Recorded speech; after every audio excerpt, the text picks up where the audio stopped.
La suite de BFM Story. À la une ce soir, cette troisième conférence sociale à peine ouverte est déjà boycottée par Force ouvrière et la CGT. Les deux syndicats considèrent que les motifs de mécontentement s'accumulent. Ils ne seront donc pas là demain pour écouter le discours du Premier ministre Manuel Valls. Le dialogue social impossible en France, on en parle avec Emmanuel Le Chypre. Bonsoir Emmanuel. Bonsoir. Pourtant, pour François Hollande, la social-démocratie à la François Hollande, c'est justement la France qui se réforme grâce à ce dialogue social. Et on voit bien qu'aujourd'hui, tout s'écroule. Ça s'écroule parce que François Hollande, le pauvre, il s'appuie sur des planches pourries.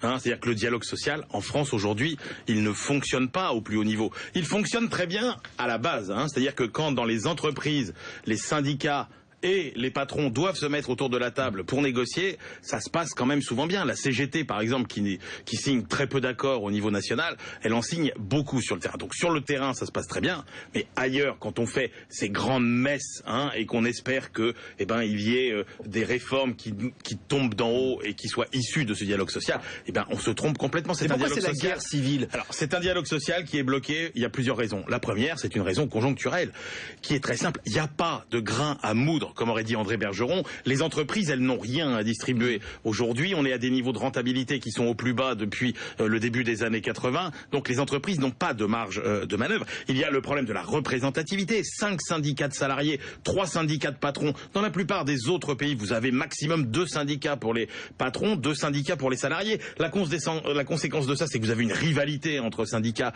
qui conduit à des postures totalement idéologiques.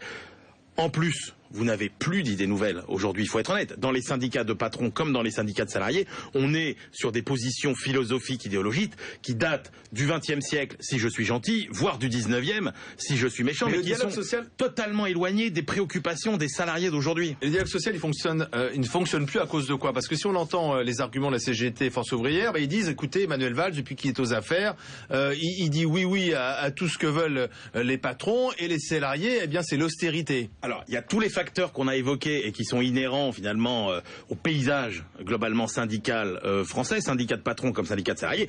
Et puis effectivement, il y a l'attitude du gouvernement qui, elle, pêche sur 2 points.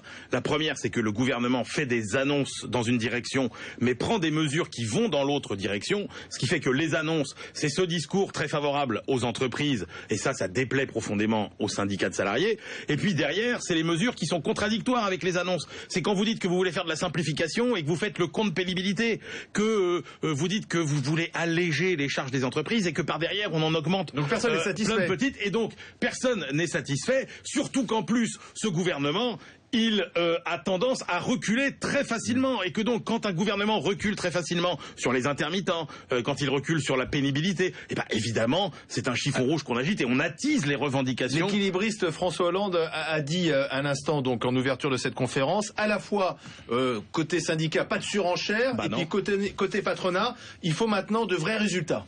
Exactement, c'est-à-dire tout le monde a droit à sa petite caresse, tout le monde a droit à sa petite claque, et puis au final, on est toujours sur cette stratégie un petit peu de slalom pour essayer de contenter un peu tout le monde, mais on voit bien que malheureusement ça ne marchera pas. Les corps intermédiaires ne servent plus à rien?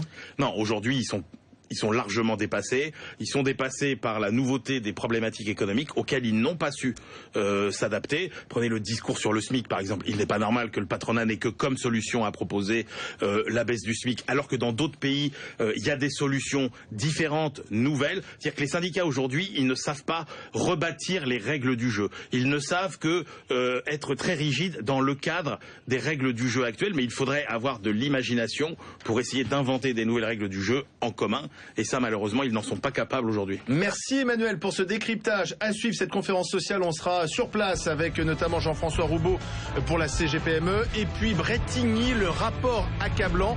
Première réaction, celle du secrétaire d'État au transport, Frédéric Cuvillier. Ça sera en direct dans BFM Story.